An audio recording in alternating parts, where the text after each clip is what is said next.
বর্তমানে গুপ্ত বলে বলে যে মব সৃষ্টি করা হচ্ছে, আসলে এটা ঠিক কিনা? আসলে কাউকে গুপ্ত বলা অথবা কাউকে বিভিন্ন শব্দে ট্যাগ করা, এটা ইসলাম আমাদেরকে শেখায় না।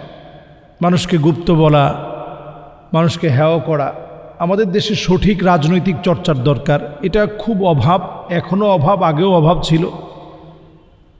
তো আসলে ইসলামের প্রথম যুগ থেকে যদি আপনারা লক্ষ্য করেন, ইসলামের দাওয়াতগুলো কিন্তু গুপ্তভাবেই প্রচারিত হয়েছে। ইসলামের দাওয়াতগুলো গুপ্ত থেকেই, ইসলামের দাওয়াতগুলো সব সময় দাওয়াত ছড়িয়েছে গুপ্ত অবস্থা থেকেই। নবী করিম সাল্লাল্লাহু আলাইহি ওয়াসাল্লাম প্রথমে যখন তিনি দাওয়াত দিয়েছেন,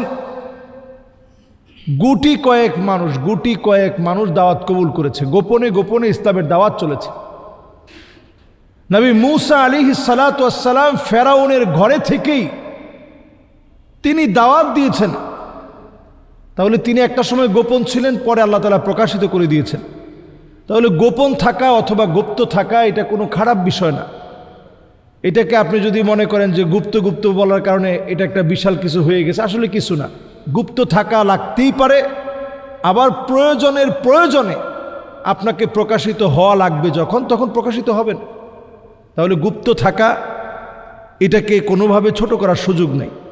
আপনার অনেক প্রয়োজনে কখনো কখনো আপনাকে গোপন থেকেই কাজ করা লাগে। একজন গোয়েন্দা তো গোপনে থাকে, তার বাহ্যিক হয়তো একটা বেশভূষা থাকে, কিন্তু গোপনে তার একটা পরিচয় আছে। সেই পরিচয় হচ্ছে তিনি একজন গোয়েন্দা। এই গোয়েন্দা হিসেবে তিনি কাজ করছেন।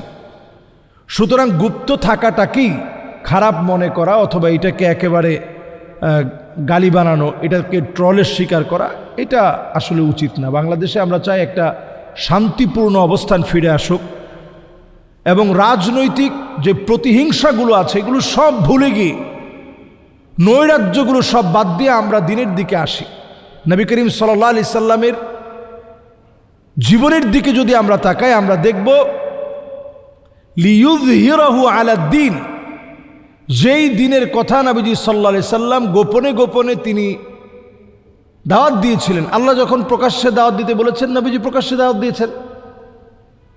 সুতরাং গুপ্ত থাকা অথবা গোপনে গোপনে দাওয়াত দেওয়া, এর কোনোটাই আমরা ফেলে দিতে পারবো না। ইসলামের প্রথম যুগ থেকে নিয়েই গোপনে গোপনের এই দাওয়াতটাকেই পরে প্রকাশ্যে দাওয়াতে নিয়ে এসেছে।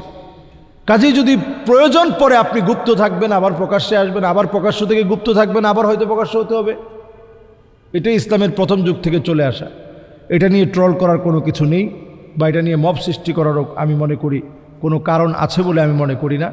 সুতরাং আমরা বাংলাদেশের এই অস্থির পরিস্থিতিতে আমরা বলবো, উভয় দলের জন্য এটা প্রয়োজন যে সবাই আমরা প্রত্যেকের জায়গা থেকে ওয়া ইন তুখালিতুহুম ফাইখওয়ানুকুম, আরেক ভাইদেরকে যদি আমরা কাছে টেনে ভাই বলে যদি আমরা বুকে টেনে নিতে পারি, তাহলে বাংলাদেশের পরিস্থিতিটা ভিন্ন হবে এবং চেহারা চিত্র পাল্টে যাবে। সুতরাং আমরা আমাদের ভাইদেরকে ভাই বলে আমরা বুকে টেনে নেব। আল্লাহ আমাদেরকে তৌফিক দান করুক। আসসালামু আলাইকুম ওয়া রাহমাতুল্লাহি ওয়া বারাকাতুহু।